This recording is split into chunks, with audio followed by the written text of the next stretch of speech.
আসসালামু আলাইকুম, আমি doctor Tamanna Sultana, pediatric dentistry MS রেসিডেন্সিতে ফেজ 1-এ এবার চান্স পেয়েছি। আমার জার্নিটা শুরু হয় 2022 সালে রেসিডেন্সি প্রোগ্রামে ব্যাচে, কিন্তু আমি সেটা কন্টিনিউ করিনি, এটা আমি ফার্স্টেই ছেড়ে দিলাম। এরপর 2023-এ আমি আবার এফসিপিএস ব্যাচে ঢুকি।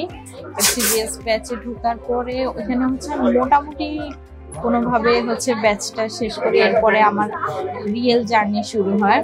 আমি গতবার এমএস রেসিডেন্সি দিলাম, যেটা আমার হয়নি।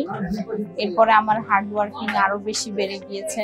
আরো বেশি বেড়ে যাওয়ার পর এইবার সবগুলো এক্সাম ব্যাচে আমি এনরোল করি এবং মেন্টর ভাইয়া, এডুরেন্টের যে মেন্টর ভাইয়ারা, বিশেষ করে স্পেশালি জনি ভাইয়া, ওনাকে অনেক অনেক অনেক বেশি ডিস্টার্ব করেছি, আর ভাইয়া সবসময় অনেক বেশি আমাকে হেল্প করেছে, রেসপন্স করেছে। সেজন্য আমি ভাইয়ার কাছে অনেক অনেক বেশি কৃতজ্ঞ।